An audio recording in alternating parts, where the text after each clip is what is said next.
क्या आपकी लोकप्रियता का आधार सिर्फ गुर्जर समाज है या आपने सभी वर्गों को जोड़ने का कुछ ऐसा काम किया? अरब इतिहासकार सुलेमान ने ये लिखा है इतिहास में साफ, अब पढ़ेंगे अलबरूनी ने भी, कि गुर्जर इस्लाम का सबसे बड़ा शत्रु है। तो जो जिहादी थे, जो भारत माता पे आकर के हमला करना चाहते तो उनको नाश करने वाले क्षत्रियों को गुर्जर की उपाधि दी। नहीं, कुल मिला के एक मूवी है ना पुष्पा, झुकेगा नहीं। तो लगता है कि नंदकिशोर गुर्जर कोई मतलब झुकने वाला इंसान नहीं, हम कभी नहीं, पता ही है। हम 32 बार जेल गए हैं और अब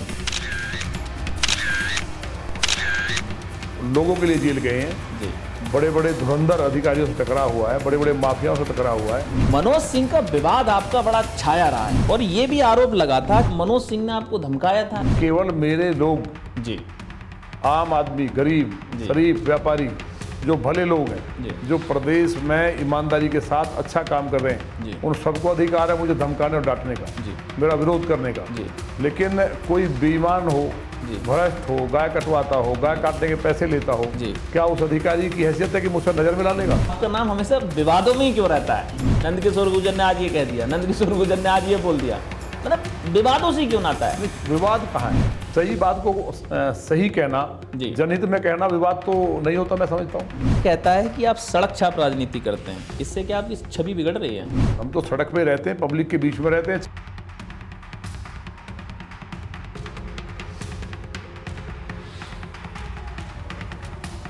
6 बजे बैठता हूँ सुबह, एक एक व्यक्ति को भगवान मान के काम करता हूँ, और जो सड़क छाप नहीं है, जो सड़क पे नहीं है, जमीन पे नहीं है, वो तो अच्छी बात मेरे लिए, वो तो एप्रिसिएशन की बात। हाल में ही एबीवीपी और ओम प्रकाश राजभर का बयान सुर्खियों में रहा है, तो आपको क्या नहीं लगता कि भाजपा की विचारधारा और संगठन की जड़ों पर चोट पहुंचती है इस तरीके के बयान देंगे? हमने उनको चिट्ठी लिखी है और हमने ये कहा है कि उनको माफी मांगनी चाहिए, उससे उनका कद बढ़ेगा। अब अखिलेश जी ऐसा क्यों कर रहे हैं? क्या राजभर को वापस लाना चाहते हैं? राजभर ऐसा क्या चल रहा है? देखिए, स्टूडेंट्स जो हैं, चाहे वो यादव हों, मुस्लिम हो या अन्य किसी भी कास्ट के हैं, एक एक स्टूडेंट्स को तकलीफ है। अगर अखिलेश जी यहाँ आगड़ा पिछड़ा करेंगे स्टूडेंट्स में, तो उनको हम कहते हैं ना कि राहुल गांधी और अखिलेश जी के रहते हुए हमें कोई चिंता नहीं करनी है।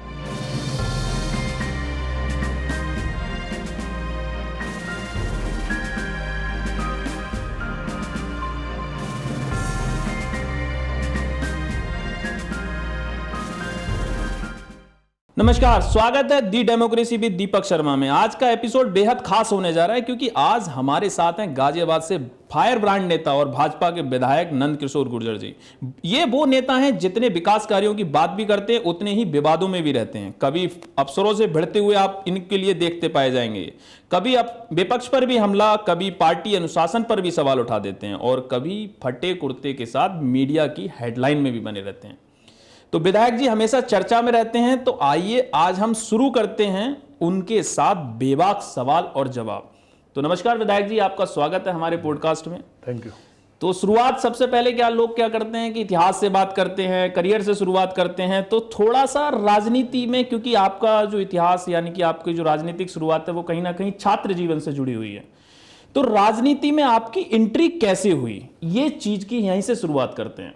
देखिए, मैं बाई बर्थ पॉलिटिशियन नहीं हूँ जी। मैं तो इंजीनियर था, मैकेनिकल सिविल इंजीनियरिंग की, और मैं एक कंपनी में as a plant incharge starting में जी मेरी जॉब थी। मैंने देखा, मैं आरएसएस का कार्यकर्ता रहा जी। 89 में आईटीसी की, उसके बाद एजुकेशन और उसके सीधे बाद जॉब के बाद एक दिन मैंने देखा कि लौनी में जी एक अपराधी समाजवादी पार्टी का कार्यकर्ता था जी, एक बच्ची के साथ, हिंदू बच्ची के साथ उसने बलात्कार किया, तो उसके पक्ष में सभी लोग खड़े थे जी, अपराधी के, मतलब अपराधी के साथ लोग खड़े हो गए। तो हमने, एक शिव मंदिर हमारे यहाँ है जी, वहाँ मंदिर में वो लड़की, हम भी जैसे देखा भीड़, हम भी चले गए। वो बच्ची रोने लगी, उसने कहा मुझे या तो मार दो, नहीं मुझे इंसाफ चाहिए जी। तो हमारा मन एकदम बहुत खिन्न हुआ, हमें लगा इस ज़िंदगी का कोई मतलब नहीं है जी। तो वहाँ से निकल के हम गए एक जगह कोई गमी में, तो देखा कि वहाँ स्लॉटर हाउस है, खुलेआम गाय कटती थी जी, और जिला गाजियाबाद जैसी मूवी अपराधियों के ऊपर, लौनी के गैंगवार के ऊपर बनी जी। तो एक नेगेटिव माहौल था और ऐसा लगा कि हम धरती पे आए तो कोई इसका मतलब होगा जी। तो जो बच्ची का बलात्कार हुआ और ये सब जो घटनाएं देखी, तो हमने जॉब को छोड़ करके अजगर सेना का गठन किया।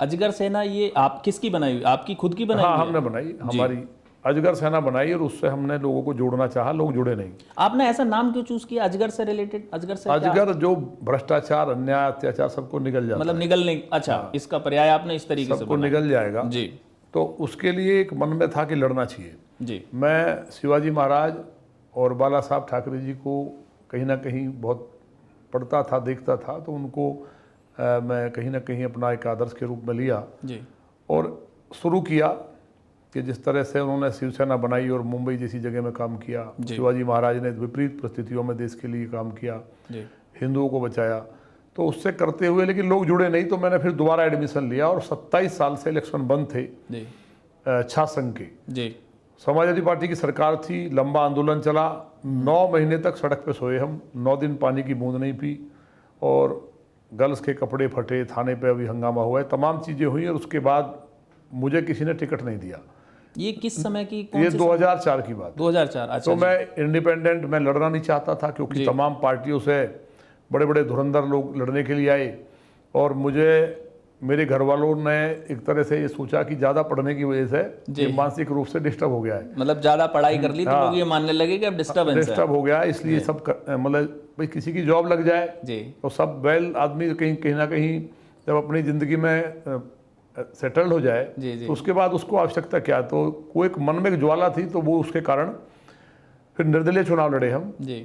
और लड़ने वाले ऐसे ऐसे लोग थे, कोई किसी चेयरमैन का लड़का था, कोई बहुत बड़े एक बाहुबली का लड़का था और वो सारे के सारे इतने पैसे खर्च किए और मेरी जेब में पोस्टर छपवाने के लिए पैसे नहीं थे। अच्छा। क्योंकि घर से तो डिस्कनेक्ट थे हम, बिल्कुल, घर वालों ने कहा था घर आया तो इसकी टांगे तोड़ देंगे। अच्छा।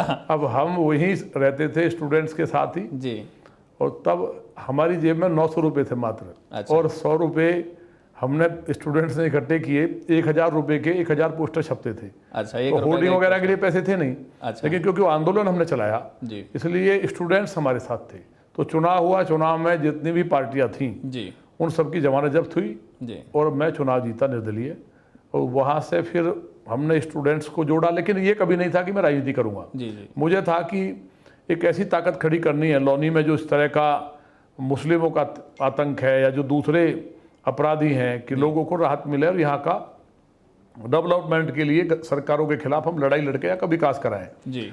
और लड़ते लड़ते जो फिर उनको हमने छात्र संघ के जब अध्यक्ष हो गए तो हमारी अजगर सेना एनसीआर में पूरे में दिल्ली एक्टिव हो गई। पूरे में हमने जो राष्ट्र के इशू थे, गोरक्षा के लिए रात भर हम दौड़ते थे जी, काम करते थे।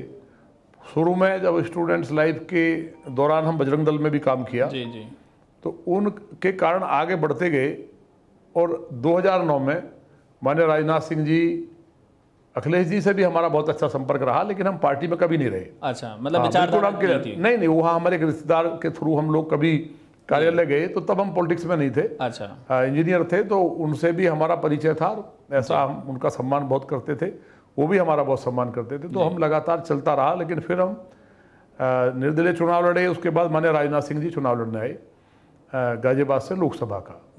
हमने गुर्जर आंदोलन हुआ था, तो मैं गुर्जर महासभा का भी राष्ट्रीय मंत्री रहा, वीर गुर्जर महासभा में जी। तो वहाँ से हमने जब विरोध किया तो हमें शंकराचार्य जी, जो मेरे गुरु भी थे, तो शंकराचार्य माधवाश्रम जी महाराज ने मुझको डांटा जी। उन्होंने कहा कि माननीय राजनाथ सिंह जी राष्ट्रीय अध्यक्ष भी थे जी, कि जिन्होंने गो हत्या बंद कराई, कानून लेकर के आए, उनका विरोध कर रहे हैं आप लोग जी। और जो जिन्होंने गाय कटवाई 1966 में, 7 नवंबर 1966 को जी, हजारों संतों को, गायों को गोलियों से मरवा दिया जी, क्या उनके साथ खड़े होंगे जी? तो हम घबरा गए, महाराज क्या बात होगी? बोले सुनने में आया कि आप माननीय राजनाथ जी का विरोध कर रहे हैं। तो मैंने कहा मैं नहीं कर रहा हूँ जी, कुछ समाज के लोग हैं कि भाई राजस्थान में जो गुर्जर आंदोलन में लोग मारे गए जी, तो उनकी तकलीफ की वजह से बात है। तो खैर महाराज जी ने कहा कि नहीं, मगर महाराज जी हमको नहीं जानकारी थी ना, हम पॉलिटिक्स में ज़्यादा इंटरेस्ट रखते जी। उसके बाद माननीय राजनाथ सिंह जी से हम मिले जी, लेकिन हम पार्टी ज्वाइन नहीं करना चाहते थे। आप ये राजनाथ सिंह की और आपकी मुलाकात पहली मुलाकात थी 2009 में। 2009 में पहली मुलाकात हुई थी। तो खैर मदद की, सभी ने सहयोग। अगर आप इसको पर्सनल थोड़ा जानना चाहें तो ये राजनाथ सिंह की मुलाकात किसके थ्रू हुई थी, कैसे, मतलब मैंने बताया ना, शंकराचार्य जी ने, माधवाश्रम जी ने फोन किया। अच्छा, राजनाथ जी को? हाँ, मान्य जी ने संदेश शुरू में ही भिजवाया, लेकिन लोगों ने, क्योंकि राजनीति में एक रहता है ना कि कोई मजबूत लोग आएंगे तो कहीं ना कहीं हमारा कोई ना कोई प्रतिद्वंदी हो जाता है, हित प्रभावित होंगे। बिल्कुल। तो महाराज जी का फोन आया जी। तो मैं मान्य राजनाथ जी की उस बात को लेकर के आज तक सोचता हूँ कि उन्होंने ऐसी जगह से फोन कराया जहाँ मैं बोल ही नहीं सकता था, मतलब कुछ बोल, लेकिन मैं सही बात, बिल्कुल सही आपके सामने कह रहे कि हम राजनीति में आना नहीं चाहते थे जी। हम संगठन को ही स्ट्रॉन्ग करके उसको लड़ना चाहते थे जी। लेकिन जब चुनाव हो गया उसके बाद भी हम ज्वाइन नहीं करना चाहते थे। तो मान्य जी ने हमको समझाया कि बीजेपी में राष्ट्रवाद के लिए, गोरक्षा के लिए जी और राष्ट्र के लिए काम करने का बड़ा मौका होता है जी, और आप कर सकते हैं, इसलिए आप ज्वाइन करिए। तो फिर हमको खुद राष्ट्रीय अध्यक्ष रहते हुए जी मान्य राजनाथ जी ने बीजेपी ज्वाइन कराई। फिर हम युवा मोर्चा की राष्ट्रीय टीम में रहे जी, किसान मोर्चा की राष्ट्रीय टीम में रहे, क्षेत्रीय टीम में रहे, पश्चिम की में जी। भारतीय जनता पार्टी के हम जिलाध्यक्ष रहे, मेन पार्टी के, मतलब जिला गाजियाबाद जिले के जी, और बागपत जिले के इंचार्ज भी रहे जी। और लगातार पार्टी का काम किया। 17 में चुना, हमें टिकट मिला। जब से आपने बीजेपी ज्वाइन करी है तब से आप बीजेपी के एक संगठन का काम कर रहे हैं। विचारधारा से जुड़े हाँ, रहे हैं। विचारधारा से तुम पहले से ही थे जी, क्योंकि मैं स्वयंसेवक हूँ, बिल्कुल। लेकिन मैं भी क्योंकि टॉपर रहा जी, तो मैं भी पॉलिटिशियन से, नेताओं से कहीं ना कहीं सोचता था कि ये लोग अच्छे लोग नहीं हैं। जी, ये तो परसेप्शन अभी माने मोदी जी के आने के बाद, माने राजनाथ जी, अमित शाह जी और जो माने योगी जी, तमाम हमारी लीडरशिप ने बदला है। नहीं, स्टूडेंट्स के मन में या आम नागरिक पॉलिटिकल लोगों को ये सोचता था, राजनीति में ऐसी गिरावट आई थी कि अगर नेता जा रहा तो लोग समझते थे कि अपराधी होगा, बेईमान होगा और बात करना पसंद नहीं करते थे। जी। अब एक इतना बड़ा चेंज माने मोदी जी के आने के बाद हुआ है कि लोग ये मानते हैं कि राजनीति में जाना चाहिए। नए स्टूडेंट्स भी चाहते हैं कि बदलाव राजनीति में जाकर के हो सकता है, क्योंकि इतने घोटाले थे जमीन से आसमान तक, तो लोगों को कहीं ना कहीं एक नफरत थी कि ये राष्ट्र के खिलाफ के लोग हैं। अब वो विश्वास दोबारा से बहाल हुआ है। तो इस तरह करते हुए 17 में हमको टिकट मिला। तो जो बड़े हमारे यहाँ से माफिया चुनाव लड़ते थे, जेल से भी जीतते थे, उन्होंने कहा कि जमानत जब्त होगी हमारे लिए। तो हमको कोई चुनौती दे, हमको कोई चैलेंज कर दे तो फिर हमको बहुत मजा आता है, फिर हम उस चैलेंज पे भिड़ जाते हैं, चाहे उसके लिए कुछ करना पड़े। मतलब इसको सीधे सीधे शब्दों में ईगो प्रॉब्लम तो नहीं है ऐसा कुछ? ईगो नहीं जी, कोई हमें ना छेड़े, हमको नहीं छेड़े तो हम महादेव के भक्त हैं, बिल्कुल। लेकिन अगर छेड़ता है जी और गलत व्यक्ति है, शरीफ गरीब व्यक्ति के लिए, अच्छे इंसान के लिए हमारी जान हाजिर है। लेकिन कोई ये कहे कि मैं बहुत बड़ा माफिया हूँ, अपराधी हूँ, तो उसके लिए फिर हमें लगता है कि फिर हमसे बड़ा कोई नहीं है। अच्छा। हाँ, क्योंकि हम महाराणा प्रताप को और वीर शिवाजी को मानते हैं, हम इन किसी अपराधी माफिया को नहीं मानते। उन्हीं की जमानत जब्त हुई उल्टा जी, मतलब छात्र संघ के टाइम भी जमानत जब्त हुई तमाम विरोधियों की जी, और विधानसभा का 17 का चुनाव में भी जमानत जब्त हुई जी। फिर सेकंड टाइम चुनाव हुआ, तमाम लोग लगे, राकेश टिकैत जी भी कि मेरे साथ आके मारपीट की और तमाम लोगों ने कोशिश की हराने की, लेकिन फिर सेकंड टाइम भी हम जीते। जबकि लौनी में समीकरण इतना टेढ़ा है कि वहाँ 42 से 43% मुस्लिम वोट है जी, और जो तमाम विरोधी होते हैं हर वर्ग में, उसके बावजूद ही लौनी के देवतुल लोगों का मेरे ऊपर एहसान है, इसलिए हम लोग दिन रात उनके लिए काम करते हैं। हाँ, ये आपने बहुत अच्छी बात बताई, जैसे लोनी के बारे में आपने, क्योंकि आप लोनी से विधायक हैं, जनता से आप जुड़े रहते हैं, पब्लिक के बीच में रहते हैं और सबसे बड़ी ग्राउंड पे रहते हैं। हर किसी का फ़ोन, मतलब ये भी सुनने में लगातार, क्या हम लोग तो जानते हैं, सुनते भी रहते हैं कि अगर कोई बच्चा भी आपको फ़ोन कर दे परेशानी में तो आप तुरंत फ़ोन पे हाजिर रहते हैं और उसकी समस्या हल होती है। जैसे आपने एक बीच में जिक्र किया था कि आप गुर्जर महासभा के राष्ट्रीय महामंत्री भी रहते हैं, जैसे आपने जातिगत थोड़ा सा वो भी बाइफिरेट किया है वहाँ पे। क्या आपकी लोकप्रियता का आधार सिर्फ गुर्जर समाज है या आपने सभी वर्गों को जोड़ने का कुछ ऐसा काम किया है? नहीं, मेरे लिए तो बताया ना कि मेरा तो, क्योंकि मैं स्वयंसेवक हूँ जी, तो मैं कोई जातिवाद का पक्षधर कभी रहा नहीं। अच्छा। गुर्जर समाज पे मुझे इसलिए गर्व है जी, कि जिस समाज ने एक लंबे कालखंड तक भारत की सीमाओं की रक्षा की हो जी जी, चाहे सम्राट नागभट्ट हों, दद्दा से लेकर के भीमदेव सोलंकी, सम्राट मीर भोज से लेकर और जितने भी राव सिंह भाटी, दादरी वाले, धन सिंह गुर्जर जो कोतवाल थे मेरठ के जी जी, या तैमूर लंग को मारने वाली एक हमारी जो माता थी राम प्यारी गुर्जर जी, जिन्होंने तैमूरलंग को मारा, जिसको दुनिया में कोई नहीं रोक पाया जी। और जहाँ बड़े बड़े महापुरुष हुए तो उसमें गर्व है। लेकिन क्योंकि हम हिंदू सब एक ही हैं, हम सब मनु महाराज की संतान हैं, मनु से ही मानव बनाए, तो हमारे हिंदुओं में कोई जातिवाद तो था नहीं, वर्ण व्यवस्था थी, काम जो जैसा करता था तो उसी वर्ण में हो जाता था। तो इसलिए मैं जातिवाद के घोर खिलाफ हूँ, सख्त खिलाफ हूँ कि जातिवाद नहीं होना चाहिए। मेरे कर्म में मेरे लिए हिंदुत्व और सनातन सब कुछ है। अरब इतिहासकार सुलेमान ने ये लिखा है इतिहास में, साहब अब पढ़ेंगे, अलबरूनी ने भी, कि गुर्जर इस्लाम का सबसे बड़ा शत्रु है। गुर्जर जाति नहीं है जी। क्षत्रियों को उपाधि दी गई गुर्जर की जी। गुर्जर का मतलब है शत्रु का नाश करने वाला, नाश करना। तो जो जिहादी थे, जो भारत माता पे आकर के हमला करना चाहते थे, उनको नाश करने वाले क्षत्रियों को गुर्जर की उपाधि दी गई जी। बाद में जातियां बन गई, इसी तरह सभी जातियां उपाधि पे कर दिया, जो जैसा काम करता था उसको उपाधि दी जाती थी। स्वर्ण का काम करने वाला स्वर्णकार, तो इस तरह से बनते गए। समझ गया मैं। आपने बिल्कुल अच्छे तरीके से इस चीज़ का जवाब दिया है, क्योंकि सब लोग सोचते हैं कि नंदकिशोर गुर्जर नाम लगाते हैं, ऐसा नहीं है। नंदकिशोर गुर्जर एक राष्ट्रवादी नेता के साथ साथ एक सनातन को फॉलो, क्योंकि इनका शुरू से ही स्वयंसेवक की तरफ झुकाव रहा है, जिस तरीके से जो अभी इन्होंने जवाब दिया। तो लोग इस तरीके के जो सोचते हैं कि गुर्जरवादी, के गुर्जर समाज, गुर्जर में उनका एक धर्म के नाम पर सोचा जाए, जिस तरीके से गुर्जर एक किस तरीके से लड़ते थे, किस तरीके से फाइटर हुआ करते थे, किस तरीके से रक्षा किया करते थे, आज गुर्जर का मतलब इन्होंने बताया, ये सब लोगों के लिए बहुत जानना जरूरी है। तो इसी क्रम में आगे अब आपकी पृष्ठभूमि से लेके ये चीजें शुरुआत होती हैं। अब थोड़ा सा हम आगे बढ़ेंगे कि वर्तमान की राजनीति को लेते हैं, हम पीछे को भूल जाते हैं थोड़ा सा, क्या हुआ कैसे हुआ। तो वर्तमान राजनीति में आप एक विधायक हैं, तो आप बतौर विधायक आपके कार्यकाल की सबसे बड़ी उपलब्धि क्या है, जो हम शुरुआत उसके बाद करेंगे, लेकिन सबसे पहले इसी से करते हैं। कि मेरे यहाँ एक फाटक था। फाटक किस? रेलवे फाटक? रेलवे फाटक। अच्छा। उसके कारण बहुत मौतें हुई, 2-3 घंटे लोग फंसते थे। अच्छा। हमने सरकार बनते ही उसको बनवाया जी। मेट्रो लेकर के आए, पहली नगर पालिका है जी। लेकर तो माने राजनाथ सिंह जी आए जी जी। लेकिन हमने क्षेत्र के लोगों ने कहा, हाँ विधायक तो पहली नगर, हाँ पहली नगर पालिका बनी जी।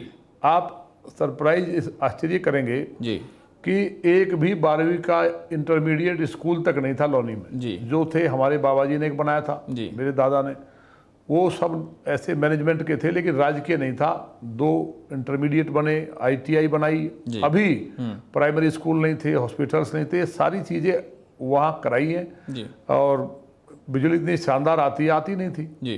गहरे गहरे गड्ढे थे तमाम, मतलब लौनी का मतलब ये था कि लोग जाना नहीं चाहते थे, लौनी के नाम से भी लोग डरते थे क्योंकि वह क्राइम रहा हमेशा दिल्ली के नज़दीक होने के कारण।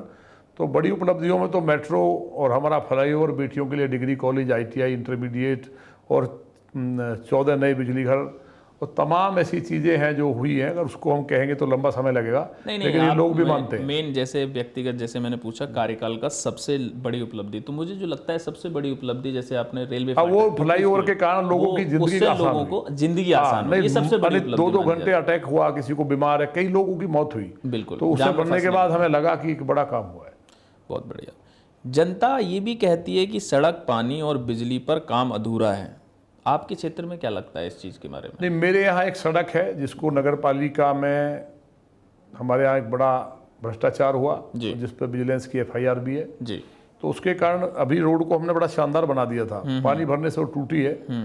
उसके लिए मैंने, जबकि हमें अधिकार नहीं है देने का, फिर भी बात करके शासन में अपनी निधि को दिया है जी। उस पर काम शुरू करा दिया है। बाकी हमारे यहाँ सब अच्छा है जी। और बारिश में देखिए, बारिश भी होनी बहुत जरूरी है। सड़कें सब जगह टूटी हैं। लोग अगर बारिश के नाम पे कहते हैं जी पानी भर गया है, तो मुझे उन लोगों पे हंसी आती है। पहले 3-3 महीने नॉन स्टॉप बारिश होती थी जी। आज वाटर लेवल कहाँ जा रहा है? बिल्कुल। अगर पानी नहीं होगा तो जिएंगे कैसे? तो इस बार अच्छी बारिश हुई है और उसका कारण ये है कि जब कोई संत बैठता है गद्दी पे, आप देख रहे होंगे, इस पर किसी ने गौर नहीं की है। मैं लगातार देखता हूँ क्योंकि मैं किसान भी हूँ। 2017 से किसान को जब आवश्यकता होती है, गन्ने की फसल हो या धान की हो या कोई गेहूं बोने वाले हों, तो टाइमली बारिश होती है, पानी लगाना बहुत कम पड़ता है। लोग कहते हैं 2 गुनी आमदनी कैसे हुई, तो कितना किसान का डीजल बचता है जी। और बारिश से जो DAP है वो भी बहुत कम लगता है, पेस्टिसाइड कम डलते हैं। तो ये तमाम चीजें हैं जिसके कारण बारिश का तो पानी ऐसा बोला जाता है कि उसमें तो किसी चीज की खाद पर अमृत होता है। तो बारिश कहावत है कि 2 दिन की बारिश आदमी झेल नहीं पाता है, कहता है अरे पानी पानी हो गया। और सूखे में आप अद्भुत है, पहले लोग बारिश के लिए यज्ञ करते थे, बिल्कुल हमेशा खुश होते थे, बिल्कुल। और अब बारिश ना पड़े, सूखा पड़ जाए। जब माननीय अखिलेश जी की सरकार थी तो सूखा पड़ा जी, क्योंकि गाय कटती थी। ये सीधा संबंध है, कोई मैं इसलिए नहीं कह रहा, मैं इंजीनियर हूँ और मैं साइंस का स्टूडेंट हूँ। गाय को डॉक्टर काऊ कहा है, इसलिए मैं उस पर गाय वाली बात पे आएंगे हम, आगे आएंगे। तो इसलिए बारिश जो हुई है उसके पीछे कारण है कि अगर राजा धार्मिक होगा और वहाँ काम करने वाले उनके नीचे जो विधायक और मंत्री हैं वो धार्मिक होंगे, उनकी मान्यताएं ठीक होंगी, तो कहीं ना कहीं प्रकृति भी साथ देती है। बहुत बढ़िया, जैसे आपने जवाब तो सही दिया क्योंकि क्षेत्र की बात थी। अब एक जवाब सबसे बड़ा है, बट क्योंकि अब उसके बाद आपके क्रॉस फायर शुरू हो जाएंगे, फायर एक शब्दों के साथ शुरुआत होगी। अभी सिर्फ जैसे आपने राजनाथ जी का तो नाम लिया, कुछ लोग ये भी कहते हैं कि भाजपा संगठन में आपकी और भी कहीं ऊंची पकड़ है, इस वजह से आप ये अनूप सुलूप जवाब देते हैं। तो मैं जानना चाहता हूं भाजपा संगठन में आपकी और कितनी पकड़ है और कहां तक क्या है, ऐसा क्या है? बीजेपी में कितनी पकड़ हो, हर व्यक्ति कार्यकर्ता होता है। मेरा एक भी बयान जी ना पार्टी के खिलाफ है जी, ना कभी किसी बहन बेटी के खिलाफ, ना किसी समाज के खिलाफ की बात नहीं। आपके जो बयान आते हैं कहीं ना कहीं इतने मजबूत होते हैं, उससे ये लोग सोचते हैं, एज्यूम करते हैं कि वो राजनाथ सिंह से हटके भी कहीं ना कहीं आपकी इतनी मजबूती है। हमें पार्टी के सभी बड़े लीडर्स का और जितने भी कार्यकर्ता हैं जी, नेता, उनका आशीर्वाद है जी। हम पार्टी के लिए काम करते हैं, 24 घंटे काम करते हैं, क्योंकि कभी सोचा नहीं था कि हम विधायक होंगे जी। और मतलब उसके बाद काम करने का मौका मिला जी। स्लॉटर हाउस बंद हुए जी, गोहत्या बंद हुई जी। जो मेरा एक मन में सपना था उसको पूरा करने का काम भारतीय जनता पार्टी ने किया। आपने इस चीज में मन में एक वो जिसके लिए हम राजनीति में आए, हमें क्या मतलब था, हम तो इंजीनियर थे। हड्डी मिल चलती थी, पूरी लॉनी में बदबू फैलती थी, उसको बंद हुआ सरकार आने के बाद। तो एक जो मिशन था, देखिए व्यक्ति विचारधारा से जुड़ता है, इसलिए पार्टी की विचारधारा को हम लोग मजबूत करते हैं। जो अधिकारी कई बार जो समाजवादी पार्टी की मानसिकता के हैं, जो लोगों की जिंदगी में कहीं ना कहीं परेशानी खड़ा करते हैं, उनसे मेरा टकराव होता है। उसके कारण आप लोग दिखाते हैं कि हमने कोई ऐसा बयान दे दिया, लेकिन वो बयान हमारा कहीं भी हमेशा प्रूव होता है कि मैं ठीक हूँ, और वो अधिकारी चाहे माने मुख्यमंत्री जी को या कहीं भी, आपके जो बयान होते हैं अनुशासन के दायरे में होते हैं, आप बिल्कुल होते हैं जी। और सही बात के लिए गाय कटती है, अनुशासन टूटता है, तो मुझे उसकी परवाह भी नहीं है। ये अनुशासन से नहीं, आपने बहुत सही बात कही। तो बहुत अच्छी बात है कि जिस तरीके से आपने बिल्कुल अच्छे तरीके से समझाया। तो अब थोड़ा सा आगे कुछ शुरू करेंगे और हमारा आपका फायर राउंड होने वाला है, जिसमें आप हमें भी कुछ बोल सकते हैं और हम भी आपको कुछ बोलेंगे। नहीं, ऐसा कुछ नहीं, ठीक है। तो किसी को विवाद और झगड़े में शुरुआत विवाद और झगड़े से करेंगे। तो विधायक जी ये बताइए, आपका नाम हमेशा विवादों में ही क्यों रहता है? नहीं, कौन से विवाद में रहा मेरा नाम? हमेशा जब भी देखेंगे कुछ ना कुछ विवादों से आपका नाता, मतलब जब भी देखो एनसीआर का कोई भी साला छोटा अखबार, बड़ा अखबार, यूट्यूब, सोशल मीडिया, कुछ भी, नंदकिशोर गुर्जर ने आज ये कह दिया, नंदकिशोर गुर्जर ने आज ये बोल दिया, मतलब विवादों से क्यों नाता है? विवाद कहाँ है? सही बात को सही कहना, जनहित में कहना विवाद तो नहीं होता, मैं समझता हूँ। अच्छा, मतलब आप ये मानते हैं कि? नहीं, मैं नहीं मानता, दुनिया मानती है, जनता मानती है जी। उल जलूल बातों को जी कहने के बाद कोई मीडिया के लोग या जनता के लोग स्वीकार नहीं करते हैं जी। हमारी बात, हमारी फॉलोइंग, हमारे जो सपोर्टर्स हैं, समर्थक हैं, वो एक भी ऐसा नहीं कह सकता कि उन्हें कभी ये खराब लगा हो कि मैंने खराब कह दिया। आपकी बात सही है, समर्थकों के हिसाब से उसके बीच में भी आएंगे कि विवादों से क्यों आपका वो है। एक विपक्ष है, विपक्ष तो कुछ भी बोलेगा, जैसे आप विपक्ष को बोलते हो, तो विपक्ष कहता है कि आप सड़क छाप राजनीति करते हैं, इससे क्या आपकी छवि बिगड़ रही है? नहीं, सड़क छाप राजनीति करनी चाहिए, हवाई राजनीति करनी चाहिए क्या? हम तो सड़क पे रहते हैं, पब्लिक के बीच में रहते हैं। 6 बजे बैठता हूँ सुबह, एक एक व्यक्ति को भगवान मान के काम करता हूँ। और जो सड़क छाप नहीं है, जो सड़क पे नहीं है, जमीन पे नहीं है, वो तो अच्छी बात मेरे लिए, वो तो एप्रिसिएशन की बात है। जमीनी आक्रामकता आपकी दिखती है। नहीं, हम जमीन पे लोगों में रहते हैं। वहीं विधानसभा में मेरा घर है, ज्यादातर विधायक बनने के बाद कहीं ना कहीं शहर में या कहीं दूसरी जगह चले जाते हैं। ऐसे बहुत से विधायक हैं जो पूर्वांचल के रह रहे, कहाँ, इंदिरापुरम में, नोएडा, दिल्ली में। मैं तो विधानसभा में रहता हूँ, हमेशा उपलब्ध हूँ। तो अगर सड़क पे नहीं रहूंगा, जहाँ इतना समीकरण उल्टा है जी, तो क्या जीत पाऊंगा? भारतीय जनता पार्टी को वहां 35,000 वोट मिला था जी, और अब वहां 1.5 लाख वोट मिल रहा है जी। तो लोगों के लिए कोई ये नहीं कह सकता। देखिए, आपने कहा मोबाइल की बात, फोन उठाने की, बिल्कुल मैं अपना फोन खुद अटेंड करता हूं, कोई पीए बीच में नहीं, बिल्कुल। और सीधा सुनता हूँ, चाहे रिक्शा वाला है वो, कोई भी हो, कोई भी है। ये बात शुरू से ही मैंने रखी, क्योंकि ये बात चलती है, लोग कहते हैं, इस बात को स्वीकार करते हैं। और अधिकारियों से इसलिए टकराव होता है, व्यवस्था बहुत पुराने लंबे समय से बिगड़ी रही है, भ्रष्टाचार की, कहीं ना कहीं अन्याय करने की, जनता को भगवान ना मानने की।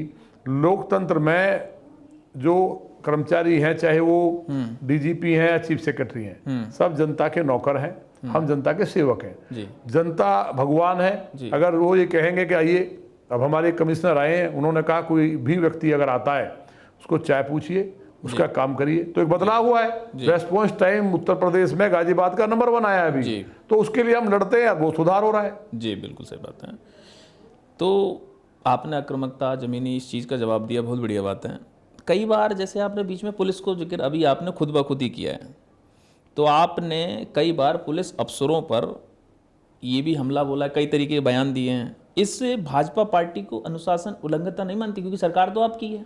नहीं, भाई ये बताइए, जो अधिकारी जिन्होंने सरकार बनने से पहले रिजल्ट जैसे ही आता, रात में समाजवादी पार्टी के कलर में अपने ऑफिस को पुताई करा देते हैं, तो मैं तो उनको बेनकाब करता हूँ ना। नहीं, मैं ये जानना चाहता हूँ, ये बहुत बड़ी बात बोली है कि जैसे उन्होंने पुताई करवा दी, मैं जानना चाहूँ कौन सा जिला था, कौन सा अधिकारी था? अयोध्या जी में नहीं हुआ। अयोध्या में तत्कालीन डीएम कौन? नीतीश कुमार थे। अब वो छोड़िए, नाम क्या लेना है जी, बड़ी जगह पे बात हमारी देश सुन रहा है। तो जैसे आपने पुलिस को लेके लगातार, जैसे आपने वो भी बता दिया, उन्होंने चेयर करे, अब इस बात का जवाब आप दे चुके हैं, ठीक है। इसी क्रम आप ही के जिले में रहते हैं, क्योंकि लोनी को मैं ये मानता हूं, लोग भी कहते हैं और एज ए मेरी ग्राउंड रिपोर्ट भी कहती है, मेरे क्योंकि बहुत सारे मेरे कॉरेस्पोंडेंट हैं, स्टिंगर्स हैं, मेरे जूनियर्स हैं बहुत सारे, और मेरे सीनियर्स भी, और हम लोग के बीच में बैठते हैं। लोनी को एक कहीं ना कहीं एक पाकिस्तान का एक दर्जा दिया जाता है, क्योंकि वहाँ पॉपुलेशन एक लेवल की है। तो पाकिस्तान मुस्लिम मोमडन तो बहुत सारी कंट्रियां, इंडोनेशिया पूरा सबसे ज्यादा मुस्लिम बाहुल है। पाकिस्तान को शायद हम ही मानते हैं कि वहां कुछ सारे कट्टरपंथियों को या कुछ सारे आतंकवादियों को पनाह दी जाती है, इसलिए हम अपना क्योंकि उसको मानते हैं। तो क्या इतने, मैं बात कर रहा हूं लोनी के विधायक नंद किशोर गुर्जर, जो अपने फायर ब्रांड में जाने जाते, एक पाकिस्तान के अंदर एक सनातन का योद्धा, मैं ये भी बोलता हूं सनातन का योद्धा विधायक बना हुआ है, तो वो वहां वाले जितने जो कट्टरपंथी या जिस तरीके से एक लैंग्वेज दी जाती है, उससे कभी आपको धमकी वमकी, घेरना, डराना, धमकाना ये चालू हुआ? नहीं, अब मैंने बताया ना कि गुर्जर का मतलब क्या है। मतलब आपने पहले ही दर्शा दिया, मैं तो गुर्जर हूं, तो जाहिर सी बात है आप इस चीज के डराए। जो भले लोग हैं उनके लिए जान हाजिर है जी, लेकिन अगर वो कहीं दुराचार करेंगे, गाय काटेंगे जी, अपराध करेंगे, इलीगल एक्टिविटी में कहीं ना कहीं शामिल होंगे, बहुत सारी मार्केट इस तरीके की, मांस की दुकान खोलेंगे, होटल चलाएंगे, तो उनके खिलाफ कार्रवाई होगी। देश संविधान से चलेगा, कानून से चलता है, उसका पालन कराना मेरी ड्यूटी है जी। उसको हम कराते हैं। जब अधिकारी कहीं ना कहीं बाधक बनते हैं उसमें, तो उनसे भी टकराव कई बार हुआ है जी। लेकिन लौनी में रामराज है, इसलिए रामराज कायम रहे, मेरी ड्यूटी है। और जहाँ तक पाकिस्तान की बात है, तो यहाँ जितने भी इंडिया में मुस्लिम हैं वो सारे हिंदू हैं, उनको तो गर्व के साथ जय श्री राम का नारा देना चाहिए जी। और जो इंडोनेशिया जैसे देश हैं, वहाँ रामलीला होती है, राम कथा होती है, महाराणा प्रताप की मूर्ति अभी भी देहरा गांव में लगी हुई है जी। तो जो अब कुछ जो बाहर से फंडिंग हो रही है जी, कुछ कट्टरपंथी लोग हैं, कुछ संस्थाएं हैं, वो केवल लोगों के मन में जहर घोल रही हैं। तो मेरे यहाँ मैंने उस जहर को दूर किया है। आपको मालूम होगा कि बकरे का जो बकरा ईद पे केक बना के लौनी में काटा गया, मतलब बकरे का केक बना के काटा गया, ये इको फ्रेंडली ईद मनाई गई। अच्छा, इको फ्रेंडली ईद पिछली बार भी बनाई गई, नजरिया ही चेंज कर दिया कुल मिला के देखा जाए। अब भाई हम नारियल चढ़ाते हैं, बलि हम भी देते थे ना पहले जी जी, पशुओं की बलि, बिल्कुल बकरे की, तो वो बंद कर दिया गया है मैक्सिमम। कुछ जगह पे अभी है, लेकिन प्रयास है कि जीव हत्या ठीक नहीं है, और भगवान कहीं भी अपने ही जीव की, अपनी संतति की बलि लेंगे, ये बिल्कुल ही कॉन्सेप्ट गलत है। तो लोगों ने समझा, मुस्लिम कुछ कट्टरपंथी लोग जो थे, हमको कहीं ना कहीं बाहर से, यहाँ से नहीं, हमें कराची से भी धमकी आई, हमें बाहर से कई जगह से धमकी आई है, और अन्य राज्यों से भी आई है। लेकिन मुस्लिमों ने केक बना करके बकरे का जी, वो काटा, एक शुरुआत लौनी से हुई है जी। तो वो कोई पाकिस्तान नहीं है, वो लौनी जो हिंदुस्तान जैसा होना चाहिए वैसा है। मतलब आप देखा जाए, जिसकी एक भावना थी यानी धारणा थी, लोग ऐसा सोचते थे कि पाकिस्तान के नाम से उपाधि दे दी है, आप उसने हिंदुस्तान में वापस लाने का काम नंदकिशोर गुर्जर कर रहे हैं, कुल मिला के चेंज तो किया है, चेंज पूरा ये हुआ है। मतलब जो कहना चाहिए कि मिनी पाकिस्तान लोग बोलते थे जी, लेकिन अभी भी ऐसा नहीं है। अगर थोड़ी सख्ती कम कर दें जी, और ये नहीं है कि सरकार के कारण जी, जब हम सरकार में नहीं थे जी, तब भी कायदे से रहना होगा, गड़बड़ करेंगे हमारी अजगर सेना बहुत कायदे में रहोगे तो फायदे में रहोगे, कुल मिला के यही है सर। अब इसी सुर्खियां तो रहते ही हैं, आप सुर्खियों बटोरने में तो आगे रहते ही हैं, इसमें तो कोई मामला ही नहीं है आपका। एक उत्तर प्रदेश के सबसे कद्दावर नेता हैं आप ही के, कद्दावर नेता नहीं कद्दावर अधिकारी थे, अभी फिलहाल रिटायर्ड हो गए कुछ दिन पहले ही। मनोज सिंह का विवाद आपका बड़ा छाया रहा है, चिट्ठीबाजी सब कुछ, और ये भी आरोप लगा था कि आप मनोज सिंह ने आपको धमकाया था, ऐसा मतलब क्या हकीकत क्या है इसकी? थोड़ा सा पूरी स्टोरी जानना है आज। आपको लगता है कि मुझे कोई धमका सकता है? नहीं, ये तो मालूम है कि नंदकिशोर गुर्जर को कोई नहीं धमका, लेकिन ये आरोप लगा कि मनोज सिंह ने आपको धमका दिया, ऐसा क्या था? मुझे केवल मेरे लोग जी, आम आदमी, गरीब, शरीफ, व्यापारी, जो भले लोग हैं, जो प्रदेश में ईमानदारी के साथ अच्छा काम कर रहे हैं, उन सबको अधिकार है मुझे धमकाने और डांटने का, मेरा विरोध करने का। लेकिन कोई बेईमान हो, भ्रष्ट हो, गाय कटवाता हो, गाय काटने के पैसे लेता हो, क्या उस अधिकारी की हैसियत है कि मुझसे नजर मिला लेगा? मनोज सिंह क्या गाय कटवाने के पैसे लेते हैं? हमने तो प्रूव किया था। अच्छा, मतलब आपने बाकायदा प्रूफ किया था हमने, और ये सब चीजें हैं। बहुत बड़ी बात है। तत्कालीन चीफ सेक्रेटरी की बात कर रहा हूं मैं, और किसी की बात नहीं कर रहा हूं। हाँ। और क्या हुआ उस किस्से के दौरान? वो सब है, छोड़िए, जो गया सो गया, लेकिन कर्म का फल तो भोगना पड़ेगा। आपकी उसी दौरान देखिए, कर्म का फल भोगना पड़ता है। जी। मैं किसी से नहीं डरता जी, भगवान से अपने कर्म से डरना चाहिए जी। मैं अपने ऐसे मुझे कर्म करने चाहिए कि अपनी नजरों में ना गिरूं। बाकी दुनिया क्या कहती है इससे फर्क नहीं पड़ता हमारे ऊपर। हम ईमानदारी के साथ काम करते हैं। जो काम हमको मेरी पार्टी ने और भगवान ने जो सौंपा है लोगों की सेवा का, और हम लोग भारत को विश्वगुरु बनाने में अपना जो गिलहरी का रोल कर सकते हैं, उसके लिए हम काम करते हैं। कौन जो अधिकारी गड़बड़ है, वो भी मेरी ड्यूटी है कि उसकी बात को माननीय मुख्यमंत्री जी तक पहुंचाएं। वो हमने की और मुख्यमंत्री जी ने उनको हटाया, लेकिन अब वो चैप्टर क्लोज हो चुका है। मिला के आप हाँ, लेकिन परिणाम तो भोगना पड़ेगा। परिणाम मतलब मैं देखता हूं कि ठीक है, जैसे आपने भ्रष्टाचार की बात करी, मनोज सिंह का नाम हमेशा कहीं ना कहीं जुड़ा रहता है। नहीं, तमाम चीजें थी। हम इसमें क्योंकि जो चैप्टर चला गया, जैसे आपने कहा, तो मैं भी इस चैप्टर को क्लोज करके थोड़ा सा फिर भी एक मतलब एक कमिश्नर वाला विवाद भी थोड़ा जानना चाहूंगा। क्योंकि देखिए, मनोज सिंह लखनऊ बैठते हैं, चीफ सेक्रेटरी, लेकिन आपका दिल्ली का जो विधायक का एक पब्लिक का जो हमारा जो समस्याएं होती हैं वो पुलिस से होती हैं, यानी लेखपाल से होती हैं। तो पुलिस का मतलब है कमिश्नर अजय मिश्रा, मतलब पुलिस कमिश्नर थे। आपने एक वो भी चिट्ठी भी जारी करी थी कि जिसमें आपकी सुरक्षा में लगे हुए सुरक्षाकर्मी भी हटा लिए गए थे। तो उसमें क्या लगता है कि इस चीज के पीछे मनोज सिंह सब थे कि आपकी सुरक्षा हटवाना? ये सभी बेईमान थे उसमें, ये भी शामिल, मतलब अजय मिश्रा ये तो मैन थे। हमने जो बोल दिया था उस बात से नाराज थे कि गाय कटवाते हैं जी, और जो इन्होंने किया जी, उसके लिए तो कहीं ना कहीं था कि राम कथा के बहाने हमारे ऊपर अटैक किया जाए, और वहाँ दंगा करा करके हत्या तक की साजिश थी जी। और नहीं तो अगर हम बचते तो कहीं ना कहीं इस तरह का कि हमारी सदस्यता चली जाए और हम जेल चले जाएं जी, वो प्लानिंग उन्होंने की। मतलब बीजेपी ने एक चिट्ठी भी जारी करी थी आपको अनुशासन। हाँ, तो वो तो अच्छी बात है, अनुशासन की नहीं थी, कारण बताओ, मतलब सो कॉज नोटिस जारी किया गया था। तो हमने कारण बता दिया जी, ये तो हमारा पक्ष जाना ना पार्टी ने, तो हमने कारण बता दिया कि कारण ये है कि राम कथा कराना क्या अपराध है जी। कारण क्या था? अगर हम अपनी सरकार में कोई अधिकारी अगर ये रिपोर्ट देता है कि लॉ एंड ऑर्डर की वजह से रामकथा नहीं हो सकती और वहां लाठी चार्ज करता है, बहनों पे कलश तोड़ता है, हमारे कपड़े फट जाते हैं, तो अगर हम अपनी सरकार में, माननीय योगी जी की सरकार में और नंदकिशोर गुर्जर जो 2010 से रामकथा करा रहा है लगातार, किसी की हिम्मत नहीं हुई, उन बस्तियों से रामकथा की यात्रा निकलती रही, उल्टे मुस्लिमों ने फूल बरसाए हैं वहां, केवल इसलिए कि टकराव होकर के लाठी चार्ज हो और हम टकरा जाएं, एक दो पुलिस वाले मर जाएं, पुलिस एनकाउंटर कर दे या हमारे ऊपर संगीन मुकदमे लगे और हमारा नुकसान हो, ये केवल मनसा थी। लेकिन राम के काम में तो राम ही रहते हैं ना। मैं जो समझ पा रहा हूं कि आपके जो शब्दों से कि एक तो होती आदमी की हत्या करना, एक होती राजनीतिक हत्या करना। राजनीतिक भी नहीं, राजनीतिक हत्या भी, शारीरिक के साथ राजनीतिक। जब दंगा होता तो गोली पुलिस चला देती, जाहिर सी ऑर्डर करते ऊपर से तो। लेकिन वहां इतना हमारा प्रभाव जरूर है कि वहां मुस्लिमों ने फूल बरसाए और 11,000 कलश थे सर पे, 11,000 बहनें थी और कलश कम पड़ गए थे, तो यात्रा निकली और वो हुआ। लेकिन राम के काज में विघन डालने वाले को महादेव भस्म कर देते हैं।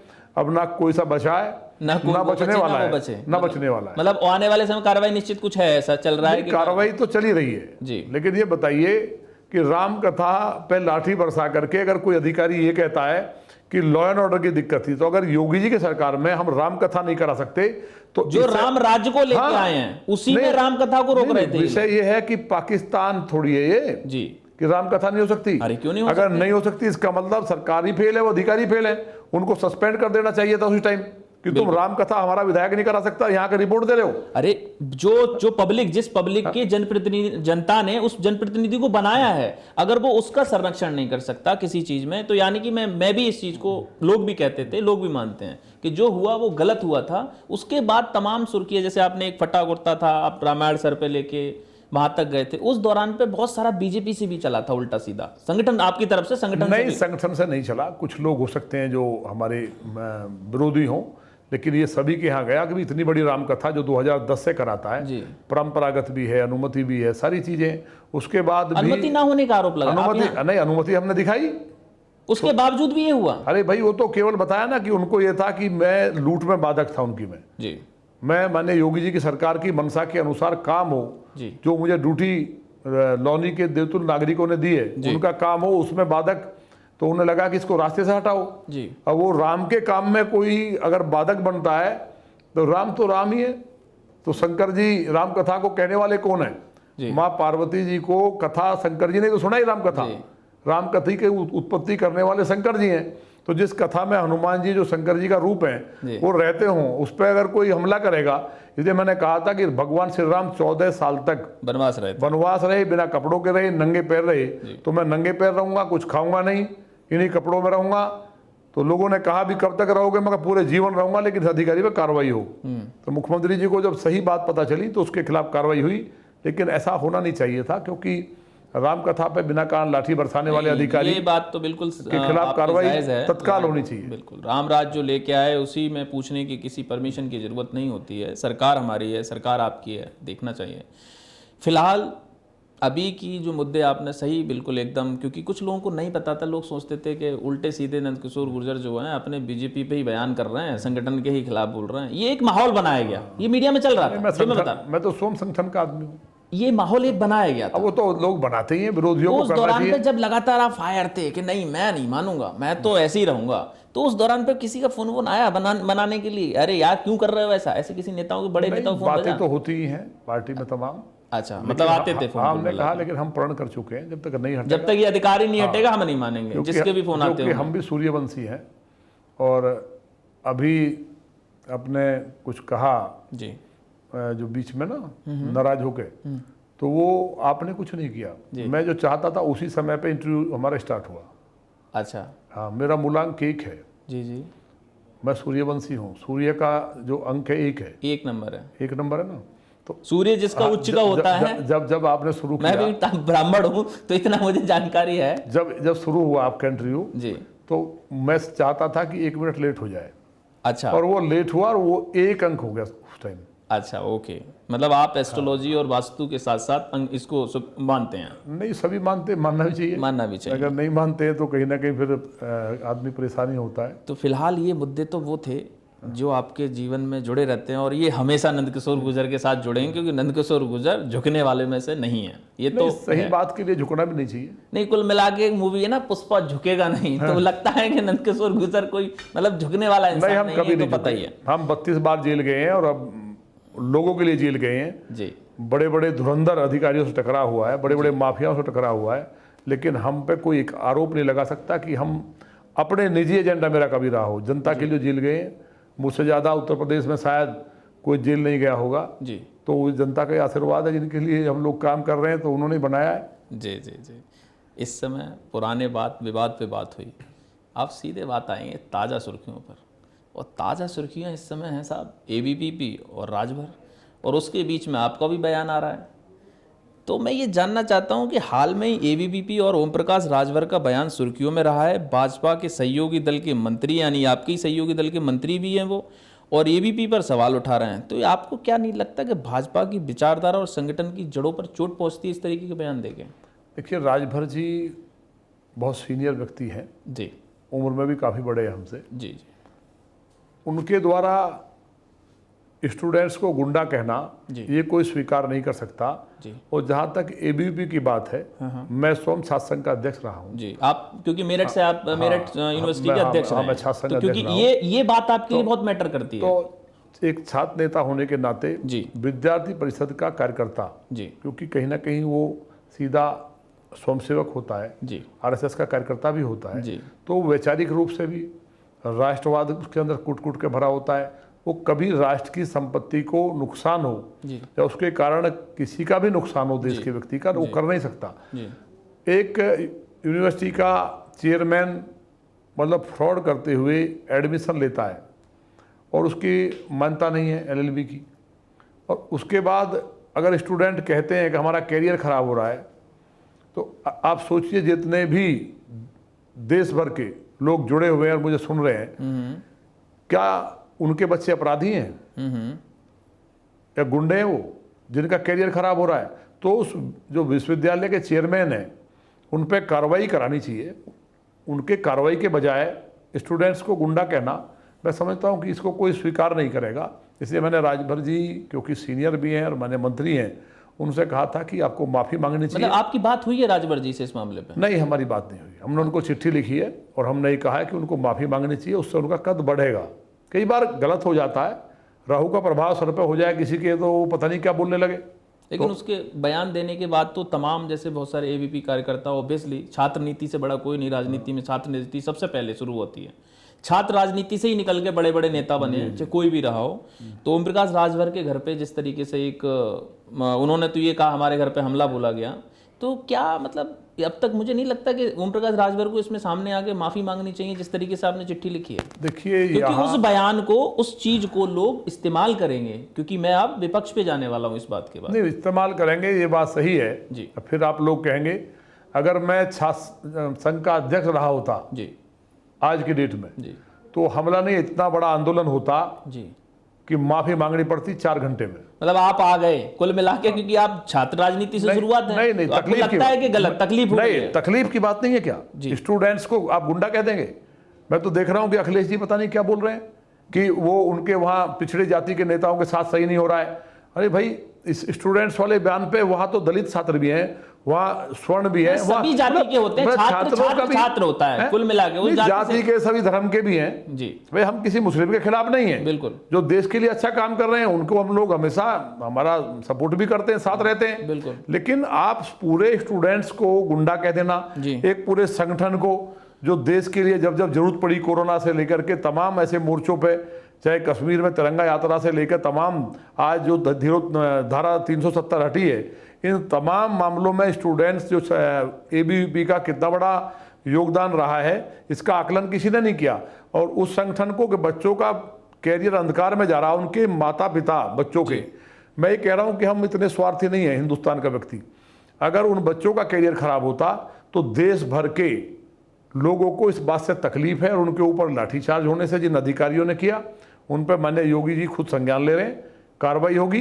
लेकिन एक मंत्री को बयान देना, मुझे लगता है इस पर विचार करना चाहिए। पहले भी कावड़ियों के लिए बोल दिया कि वो भांग पीने की ट्रेनिंग लेने जाते हैं जी। मैं भी खुद कावड़ा लेके आया हूँ 4 बार, मैं इंजीनियर था, कहते हैं अनपढ़ लोग लेके आते हैं, और मेरी जॉब भी लगी हुई थी। और उसके बाद आप जो है कह रहे हैं कि पूरे कावड़ियों को बड़े बड़े व्यापारी लेके आते हैं नंगे पैर, इतनी बड़ी तपस्या है। तो ये बयान मैं समझता हूँ कि कहीं ना कहीं स्टूडेंट्स वाला बयान उनका बहुत ज़्यादा बड़ा ब्लंडर मिस्टेक है और ये उनके कैरियर को भी प्रभावित करेगा। अगर माफ़ी मांग लेंगे, हम चाहते हैं कि उनका भविष्य अच्छा रहे। ये तो घर घर में स्टूडेंट बैठा है, घर घर में पेरेंट्स है स्टूडेंट के, वो चुनाव के टाइम इन बातों को याद रखेंगे और इससे नुकसान होगा, उससे उनका कद बढ़ेगा, घटेगा नहीं। नहीं मांगेंगे, मांग लेते हैं तो मुझे लगता है कि उनका कद बढ़ेगा, कद बढ़ेगा। ऐसा कुछ नहीं है, जल्दबाजी में कभी बयान कई बार हो जाता है, बयानों को मतलब कभी भी एरर हो सकते हैं, ऐसा कुछ नहीं है। लेकिन उसी बयानों के बीच आपने खुद एक अखिलेश यादव का, जैसे अखिलेश यादव एक बहुत बड़ा चेहरा मानो, एक उत्तर प्रदेश की राजनीति के लिए नहीं, मैं तो भारत की राजनीति में उनका बड़ा चेहरा मानता हूं, और है भी, क्योंकि इस समय तो नंबर 3 पे आते हैं देखा जाए तो बीजेपी कांग्रेस। सही बात है, ठीक है। तो उनका एक बयान उन्होंने दिया है कि पिछड़ों के साथ ऐसा कुछ गुंडा जो उन्होंने राजभर को, और राजभर के साथ ये गलत हो रहा है, उन्होंने इस तरीके का बयान दिया। वो तो अब अखिलेश जी ऐसा क्यों कर रहे हैं? क्या राजभर को वापस लाना चाहते हैं? राजभर ऐसा क्या चल रहा है? नहीं, देखिए स्टूडेंट्स जो हैं, चाहे वो यादव हो जी, मुस्लिम हो या अन्य किसी भी कास्ट के हैं, एक एक स्टूडेंट्स को तकलीफ है। अगर अखिलेश जी यहाँ आगड़ा पिछड़ा करेंगे स्टूडेंट्स में, तो उनको हम कहते हैं ना कि राहुल गांधी और अखिलेश जी के रहते हुए हमें कोई चिंता नहीं करनी है। मतलब विपक्ष में पूरा काम हो रहा है। हाँ, वो ऐसा बयान दे देते हैं कि खुद ब खुद तो आपके काम मतलब अपने आप ही। तो स्टूडेंट्स जो हैं, हर घर में बच्चे हैं जी, कोई ना कोई बच्चा पढ़ता भी है या स्टूडेंट रहा है जी। मैं आज तक अपने आप को छात्र संघ अध्यक्ष ही मानता हूँ, स्टूडेंट लीडर मानता हूँ। अच्छा। तो आदमी तो हमेशा सीखता है ना, वो पूरे जीवन स्टूडेंट है। बिल्कुल, विद्यार्थी तो हमेशा उनको ये सब कहना मुझे लगता है ठीक नहीं है। और अभी जो मैं केतकी सिंह जी वाले मामले में सुन रहा था, हाँ, मैंने उसी विधायक में बयान में आऊँगा। क्योंकि देखिए, जब अखिलेश यादव उस बयान पे चल रहे थे तो शुरुआत उन्होंने प्रेस रिलीज जारी करी, उस प्रेस रिलीज के दौर, लेकिन शुरुआत ये मुद्दा तब से होता है कि आप ही की पार्टी की विधायक हैं, केतकी सिंह हैं, लखनऊ में रहती हैं। उन्होंने जो एक उनको टैगलाइन, मतलब जिस तरीके से मीडिया सुर्खियों में चलता है, टोटी चोर वाला मामला जो चलता है, और उस पर उन्होंने बयान, मतलब आके बयान भी जारी किया। उन्होंने इस बात को कहा, केतकी सिंह ने, जो एक बयान में आके वर्जन में भी दिया है उन्होंने। उस दौरान क्या होता है कि जो समाजवादी के कार्यकर्ता हैं, पार्टी के जो उनके समाजवादी कार्यकर्ता हैं, वो केतकी सिंह के घर जाते हैं। केतकी सिंह वहाँ मौजूद नहीं है, उनके घर पे उनकी बिटिया होती है, 16 साल की बेटी है उनकी, और उसके मतलब बाहर जाके अरनगल सवाल और ट्विटर पे लगातार कहीं सोशल मीडिया पे ट्रेंड कर रहा है और उल्टी सीधी गाली गलौच ये सब चल रहा है। तो अभी उनकी बेटी का भी एक बयान वायरल हो रहा है, जो उनकी केतकी सिंह की बेटी है 16 साल की, वो थाने से निकलकर शिकायत अपनी दर्ज कराने के बाद निकल रही है। तो वो जब बयान में भी आप वीडियो देखिए, ये वीडियो आपको इस दौरान पे ये दिखेगी, उस वीडियो में भी है कि अखिलेश अंकल, आपके घर में भी आपकी बेटी है, आप अपने कार्यकर्ताओं को समझा सकते हैं। इस तरीके का माहौल के जो कहा गया, वो आप उन शब्दों को भी उस तरीके से कहा जा सकता है, क्या ये शोभा देता है? तो आपको लगता है कि इस तरीके की जो ओछी राजनीति चल रही है, आप इस तरीके को कैसे तोड़ मरोड़ के देखेंगे इस चीज़? नहीं, देखिए, अखिलेश जी से हमें ये उम्मीद नहीं थी, और वो वास्तव में ये बात सही है कि जहाँ तक मेरी जानकारी है कि इंजीनियर भी हैं और वेल क्वालिफाइड हैं। हाँ, उनकी एजुकेशन बाहर के पढ़े हुए हैं और आर्मी स्कूल के पढ़े हुए हैं। देश के लोग उनसे वो मुख्यमंत्री भी रहे हैं जी। तो मैंने मुख्यमंत्री के पद को जिसने सुशोभित किया हो, जी जी, उनके द्वारा इस तरह की लैंग्वेज का इस्तेमाल करना, मैं देख रहा हूँ कि वो कह रहे हैं, एक प्रमुख सचिव जो रहे, हाँ, अवनीश अवस्थी के बारे में उन्होंने जिक्र किया। अवनीश अवस्थी और सीएम के जो पूर्व सलाहकार थे, वो भी एबीपी से निकले हुए हैं। वो कह रहे हैं कि वो उनके लिए कह रहे हैं कि वो एक डस्टबिन के बराबर हैं। तो मतलब इतनी मतलब बहुत ही मतलब सोच के बाहर है। पूरे देश ने जो देखा है, हर व्यक्ति कह रहा है कि यार इस तरह की मानसिकता है कि हम बदला लेंगे। भाई, अवस्थी जी ने क्या बुरा किया? उन्होंने पद पर रहते हुए अगर श्रेष्ठ उत्तर प्रदेश में किसी अधिकारी को जाता है लॉ एंड ऑर्डर को ठीक करने का, जिसके कारण उत्तर प्रदेश आज दूसरे नंबर पर जो आर्थिक शक्ति के रूप में उभरा है, और डेवलपमेंट और जितना पर्यटन का लगभग 32 गुना पर्यटन उत्तर प्रदेश में बढ़ा है, कोई यूपी आना नहीं चाहता था। तो उसके लिए जितना काम अवस्थी जी ने किया है लॉ एंड ऑर्डर का, वो अपने आप में मिसाल है। वो रिजल्ट ओरिएंटेड थे, उसी को हम लोग आगे बढ़ा रहे हैं। तो एक अधिकारी ने जो माफिया थे, भूमाफिया थे, बलात्कार करते थे, दुराचारी थे, उन सबको नेस्तनाबूद किया, उनको मिट्टी में मिलाया। तो उस अधिकारी से, क्योंकि हो सकता है उसमें हो सकता है क्या कि वो तो सब मानते ही हैं, और ये कहते थे लोग, जिस गाड़ी पर सपा का झंडा लगा सब, जो उसमें कोई गुंडा बैठा है। तो अवस्थी जी ने एक बड़ा काम किया प्रदेश के लिए। वो अधिकारी रिटायर भी हो गए हैं, और उनको ये कहना व्यक्तिगत कि मैं देख लूँगा आके, या मैं जो मेरे लिए गलत कह रहे हैं मैं उनको बर्बाद कर दूंगा, तो उनको मैंने मुलायम सिंह यादव जी, क्या कह रहे हैं, मैं शब्द भी क्या कहते हैं गलत कहने, मतलब किस बात पे उनको कहा जा रहा है? नहीं, अब जो भी वो कह रहे हैं वो तो हम तो कह भी नहीं सकते भाई। किसी को, किसी भी व्यक्ति को, किसी की हाइट कम है, हो सकता है अखिलेश जी की हाइट 8 फुट की हो जी, लेकिन मतलब आप सवाल क्या कहना चाहते हैं? अगर 8 फीट से क्या मतलब? नहीं, आप हाइट किसी की ज्यादा कम है, ये कोई अच्छी बात नहीं है जी। कोई आदमी के बाल नहीं है उसे गंजा कहना जी, या कोई व्यक्ति का दांत टूटा है उसे बूढ़ा, ये सब कहना ये एक सब समाज की बात नहीं है। हाइट ईश्वर ने दी है, भगवान का भी अपमान है। किसी व्यक्ति को आप व्यक्तिगत अपमानित करें कि आप डस्टबिन के बराबर हैं जी, तो आपकी अगर 8 फुट हाइट होगी तो सारी दुनिया को, अभिषेक कौशिक के लिए जो पूर्व जो कहा गया जी जी, ये अच्छा नहीं है। और माननीय अखिलेश जी पता नहीं क्यों उस तरह से कहा है, लेकिन लोगों में गुस्सा है। और केतकी सिंह जी मैंने देखा है, वो वास्तव में सिंह नहीं है जी, वो बहुत स्ट्रांग है। उनकी बेटी का जो बयान मैंने सुना जी, तो ये पता चलता है कि आनुवंशिक रूप से व्यक्ति जो है उसमें अपनी माँ के संस्कार हैं, तो वो डटी हुई है। वो बच्ची जो है बहुत छोटी सी बच्ची है, हमारे बेटे से भी छोटी है जी जी, तो 16 साल। हाँ, मैं वही तो कह रहा हूँ, छोटी बच्ची है। उनके यहाँ जाके आप बहादुरी कर रहे हैं, डूब मरना चाहिए। तो जो बेटियों के बलात्कार का समर्थन करते हैं उनको यही उम्मीद कर सकता है समाज। तो पूरा देश और प्रदेश देख रहा है, आने वाले टाइम में सुपड़ा साफ हो जाएगा। समाजवादी पार्टी के लिए एजेंट ढूंढे हुए नहीं मिलेंगे। सपा के जो यादव और मुस्लिम कैडर वोट है वो भी इस स्टूडेंट वाले बयान से छात्रों पे जो हमला किया है, अगर उनको थोड़ी बहुत भी बात लगेगी कि हमें गुंडा कहा जा रहा है तो कोई वोट डालने वाला नहीं मिलेगा।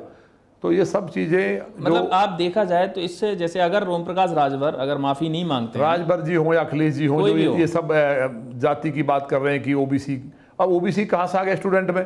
तो जो केतकी सिंह जी वाला जो प्रकरण है, मैं उसको इसलिए कह रहा हूँ कि मुझे ये लगा कि वो बच्ची कितनी बहादुर है, कितने वहां सपा के गुंडे गए और उनके लिए धमकी रैप की उसकी दे रहे हैं। हमारे यहाँ एक पार्टी की बड़ी मजबूत नेता है ऋचा राजपूत जी। हाँ जी, हाँ जी, उन्होंने जब इन लोगों ने टिप्पणी की तो उन्होंने टिप्पणी कर दी इन लोगों पे, उनको भी इन्होंने मारने के लिए उनके यहाँ बदतमीजी, मतलब क्या क्या नहीं लिखा सोशल मीडिया पे, उसका नुकसान समाजवादी पार्टी को ही हुआ। तो हम लोग कोई आपस में युद्ध नहीं कर रहे हैं, हमें एक दूसरे की मर्यादाओं का ध्यान रखना चाहिए, एक दूसरे का सम्मान करना चाहिए, और हम लोग डेवलपमेंट के लिए आए हैं। माने योगी जी काम कर रहे हैं, जनता अगर पसंद करेगी तो हमको बनाएगी। बिल्कुल सही बात। आप कहिए कि हम इससे अच्छा करेंगे, आपने कुछ किया तो नहीं। आपने क्या किया, आतंकवादियों को पहली कैबिनेट में बैठते ही, और जो जिन्होंने, मतलब दुनिया में पहला उदाहरण है ये कि अपने देश के नागरिकों को जिन्होंने मारा, आतंकवादियों को रिहा करने का आदेश पूरे वर्ल्ड में कहीं किसी ने नहीं दिया होगा, चाहे वह लोकतंत्र है चाहे राजतंत्र है।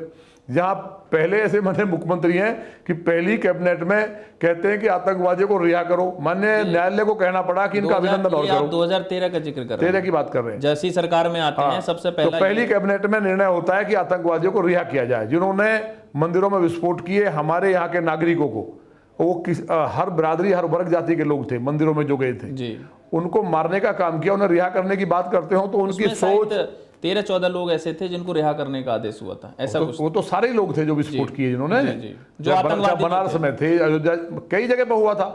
उन आतंकवादियों को रिहा करने का आदेश देना, मतलब ये हिंदुस्तान का एक एक व्यक्ति उस टाइम सख्ते में था, उन्हें लगा ये खबर हो ही नहीं सकती, ऐसा हो ही नहीं सकता।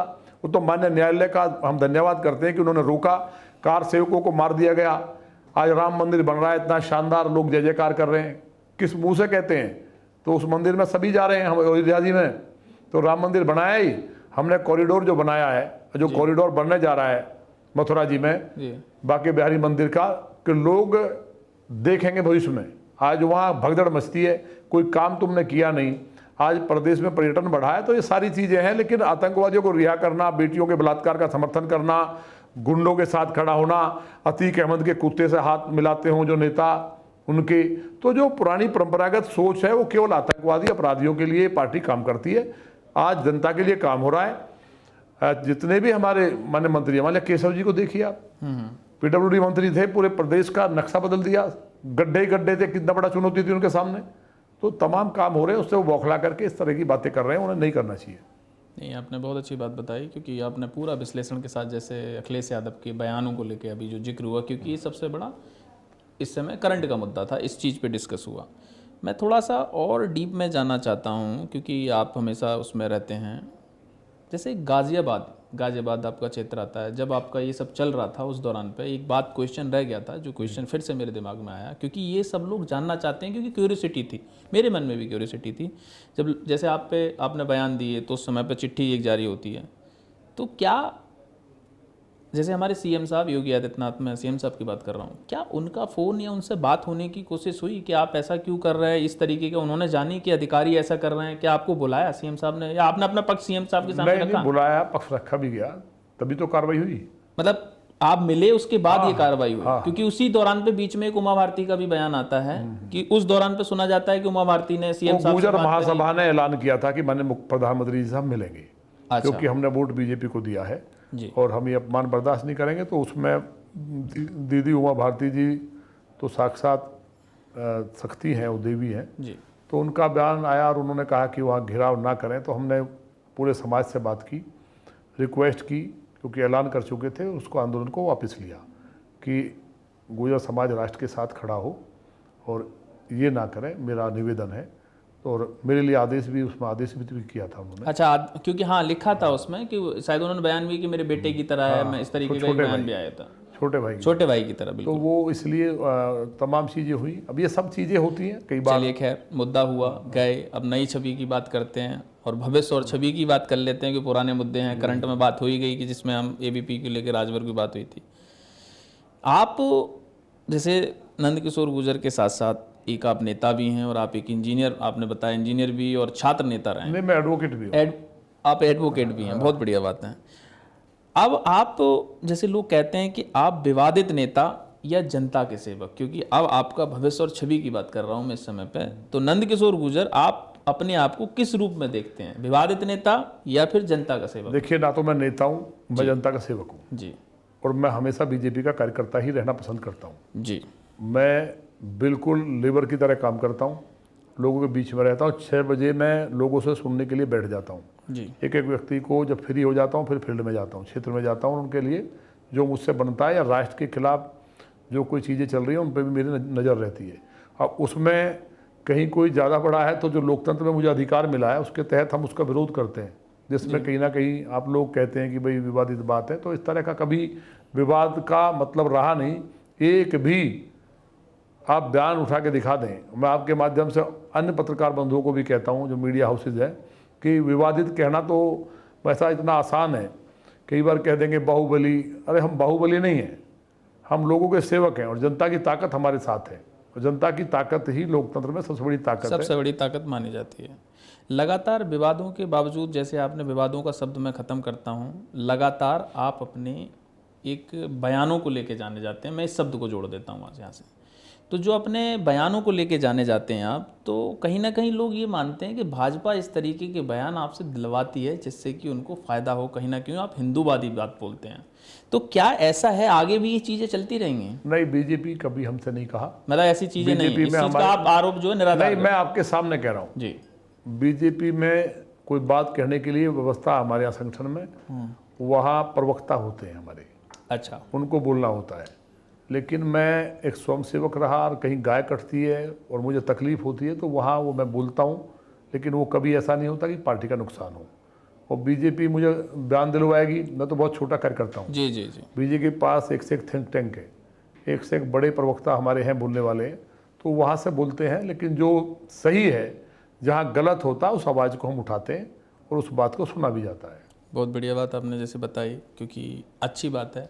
लेकिन एक क्वेश्चन सिर्फ बचा है मेरा, बाकी सब क्लोजिंग हो चुकी है। एक क्वेश्चन मेन मेरा है, क्योंकि सबसे ज़्यादा मैं भी देखता हूँ, मेरे दिल में भी रहता है और लोग भी जानते हैं, आप गाय को लेके बहुत बात उठाते हैं, एक मन में पीड़ा रहती होगी। तो कोई एक अपना ऐसा किस्सा जो सुनना चाहें, जो किसी को ना पता हो, सिर्फ आपको पता हो, गाय से है कि गाय कहीं ऐसी, आप पे कोई फ़ोन आता है या कोई ऐसा मामला आता है, आपको पता चलता है यहाँ इतनी सारी गाय काटी जा रही हैं और आप जल्दी से पहुंच जाते हैं, कोई एक अनसुनी कहानी लोगों को बताइए। ऐसा एक नहीं, ऐसी घटनाएं तो सैकड़ों हैं। नहीं, ऐसी कहानी जो सच में लोग सुनना चाहें। सैकड़ों घटनाएं हैं जी जी। लेकिन मूल बात यह है कि मैं गौ माता के कारण और जो बेटी के साथ जो बलात्कार हुआ उसके कारण ही इस राजनीति में आया। जी जी।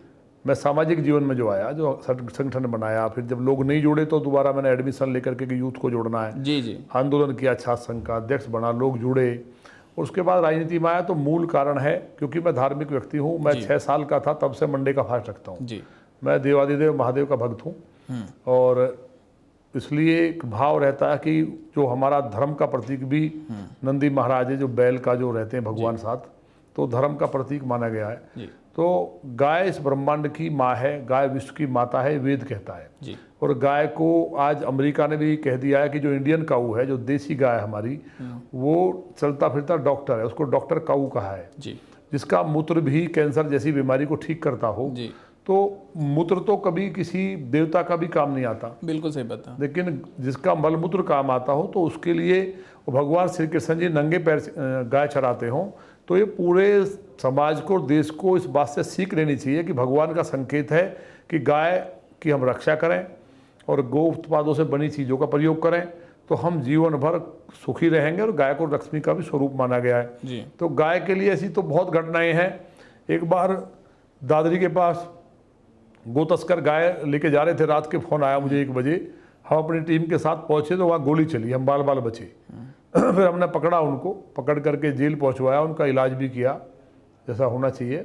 उसके बाद वो जेल में सुपर्द कराई, गायों को बचाया। तो लौनी में भी कई घटनाएं हुई और इस तरह की बड़ी बड़ी चीज़ें हुई, लेकिन गौ माता का आशीर्वाद इतना होता है कि मेरे बेटे का एक्सीडेंट हुआ जी। मेरे मेरे पास उस टाइम श्यामा गाय थी, बहुत प्यारी थी, और आज भी जब मुझे याद आती है तो तकलीफ होती है उसकी। तो बेटे का एक्सीडेंट हुआ, गाय मेरी जो गाड़ी थी वो बेटा ले गया, किसी मतलब कोई था नहीं, तो मैं जन सुनवाई में था और ट्रक के नीचे गाड़ी घुसी। अच्छा। और उसका एक्सीडेंट हुआ, डॉक्टरों के पास लेके गए, तो मैं मंडे का दिन था उस दिन, सोमवार का, और वहाँ लेके गए तो डॉक्टरों ने कह दिया इसमें कुछ नहीं है, वापस ले जाओ। मतलब उसको डिक्लेयर कर दिया कि भाई इसमें कुछ नहीं है। तो मैं तब तक पहुँच चुका था। मैंने कहा इसको कुछ नहीं होगा, आप एक काम करिए, वेंटिलेटर पर लगाइए। जी। आप आश्चर्य करेंगे, पूरा जिला जानता है। तीसरे दिन उस बच्चे में सांस आया, जैसे ही सांस आया तो हमारी गाय खत्म हो गई, खड़ी खड़ी। अच्छा। प्राण छोड़ दिए। तो जो पुराने लोग कहते थे, बड़े बूढ़े, कि गौ गाय अपने ऊपर ले लेती है, अपने ऊपर ले लिया उसने। हाँ, तो गाय ने अपने ऊपर ले लिया और बच्चे को बचा दिया। तो ये इसलिए वो ब्रह्मांड की जननी है। वो गाय जो करुणामयी है, उसने अपने बच्चे को बचा दिया लेकिन अपने प्राण छोड़ दिए। तो ये मैं खुद उदाहरण हूँ इस बात का। इसलिए मेरा जितने भी दर्शक हैं आपके, मैं बहुत लड़ा हूँ। मैं कह रहा हूँ ना, 32 बार जेल गया हूँ, बेटियों के लिए, गाय के लिए, स्टूडेंट्स के लिए, किसान के लिए। और मैं ये बार बार कहता हूँ और आपके सामने भी कह रहा हूँ, मेरे ऊपर भ्रष्टाचार का, अपराध का, चरित्र का अगर किसी ने कभी भी कोई आरोप दाग अगर लगा तो मैं राजनीति को ठोकर मार दूंगा। मैं इसको राष्ट्र के लिए, देश के लिए कुछ कर सकूं और गौ माता यहाँ निर्भय होकर के सुरक्षित रहे, क्योंकि उसका कारण है, जब तक गाय के खून की बूंद धरती पर गिरेगी तब तक आतंकवाद खत्म नहीं होगा और देश विश्वगुरु नहीं बन सकता। वो बेस है इस देश का। और जिस तरह माननीय मोदी जी और माननीय योगी जी ने गौ संवर्धन पे और जितनी भी तमाम चीज़ें चल रही हैं, उसके कारण मुझे लगता है कि आने वाले 3-4 साल में इस देश के अंदर हम उसी स्थान को प्राप्त करेंगे जब हमारा 35% दुनिया के व्यापार का हम लोग हिस्सा थे। 35% व्यापार भारत से होता था दुनिया में जी। तो ये चीज़ें दोबारा से लौट रही हैं माननीय मोदी जी के युग में। आप देखिए, अमेरिका जैसे देश को, ट्रंप को उन्होंने घुटनों पर ला दिया जी। अब भारत के लोग क्या मोदी जी को छोड़ सकते हैं कभी? बिल्कुल सही। ऑपरेशन सिंदूर में घर में घुस के मारना, धारा 370 को ख़त्म करना, जहां हम लोग गए जब गिरफ्तार हुए थे तिरंगा यात्रा के दौरान, तो वहां पे हमको कहा ये इंडियन है और और अपने आप को कहते थे हम कश्मीरी हैं। जहां तिरंगा फहराना तो दूर की बात करने पे भी गोली मार दी जाती थी, वहाँ पे आज तिरंगा लहर रहा है, वहाँ राम राम की धुन का जाप हो रहा है बराबर में। तो ये, और जिस तरह का भव्य और दिव्य राम मंदिर बना है, जो मुझे लगता है दुनिया में उसका शानदार मंदिर नहीं होगा। कृष्ण जन्मभूमि हो, चाहे हमारा केदारनाथ जी का मंदिर हो, महाकाल का हो, पूरे देश के अंदर जिस तरह से आदि शंकराचार्य जी ने भारतीय संस्कृति का पुनरुद्धार किया जी और उसका पूरा संवर्धन किया था, उसी तरह माननीय मोदी जी शंकराचार्य के रूप में इस देश को संवर्धित कर रहे हैं, भारत की संस्कृति को इस तरह से आगे बढ़ा रहे हैं। और राष्ट्र हमारा जो विश्वगुरु बनाने का उनका सपना है 2047 का, तो मुझे तो ऐसा लगता है कि 2030 तक हम नंबर 1 होंगे दुनिया के सामने। तो ये सब तमाम चीज़ें जिसके कारण हम लोग राजनीति में हैं। बहुत बढ़िया बात बताई आपने। तमाम ऐसे सवाल जो थे, सभी सवालों का बहुत अच्छे से जवाब दिया है, हर एक चीज़ के लिए। तो आपने बहुत अच्छे से हर बात, जो कुछ बातें ऐसी थी जो लोगों को समझना था, क्योंकि हमेशा लोग विवाद के साथ साथ हमेशा विवादित नाम देते हैं, तो विवादित कोई ऐसा नाम नहीं है, अपने बयानों के लिए जाने जाते हैं। तो क्लोजिंग में मैं सिर्फ इतना ही है, तो जैसे विधायक जी ने कहा कि आपके विधायक जी, आपके बेबाक अंदाज ने इस पॉडकास्ट को और धमाकेदार बना दिया है। आपके जवाब सुनकर एक बार फिर साफ हो गया, आप या तो जनता के हीरो हैं या फिर बयानों के मारती। नहीं, बयान विवादित शब्द चेंज कर नहीं, हमारा बयान से नहीं है। देखिए ना, हम उसके लिए कहते, जो हम बोल रहे हैं बिल्कुल सत्य बोलते हैं। हमको झूठ से नफरत है जी, झूठ से नफरत है। और हम ना जीवन की परवाह करते हैं जी, ना किसी और बात की करते हैं। लेकिन अगर किसी बहन बेटी के साथ कोई दुष्टता करता हुआ पकड़ा जाए या जी कोई गाय काटता हुआ पकड़ा जाए, तो हम उसको मारने में भी संकोच नहीं करेंगे, चाहे कानून हाथ में लेना पड़े। बहुत बढ़िया बात है। हम उसी बात के लिए शंकर जी ने, भगवान भोलेनाथ ने और मेरी पार्टी का भी जो आशीर्वाद है, इसलिए हूँ कि मैं सही को सही कहूँ और वो मैं कोशिश करता हूँ। धन्यवाद। तो क्लोजिंग फायर के साथ हम क्लोजिंग करते हैं। तो जैसा कि विधायक जी ने कहा कि इनके जवाब जो हैं, इनके सवाल जो हैं, सब एक तरफ से सुने गए, सबने सही तरीके से समझा भी है। तो आपके जवाब सुनकर भी ये साफ हो गया है कि आप सच में एक जनता के हीरो हैं और अपने जो आपकी जनता है यानी लोनी के जो हैं, यानी कि आप पूरे भारत में भी देखा जाए तो आपका नाम जाना जाएगा, उत्तर प्रदेश में तो जाना ही जाता है। तो दोस्तों, अगर आपको ये एपिसोड पसंद आए तो ज़रूर इस चीज़ को आगे शेयर करिए। तो फिर हम नेक्स्ट एपिसोड में ज़रूर मिलेंगे, तब तक के लिए नमस्कार।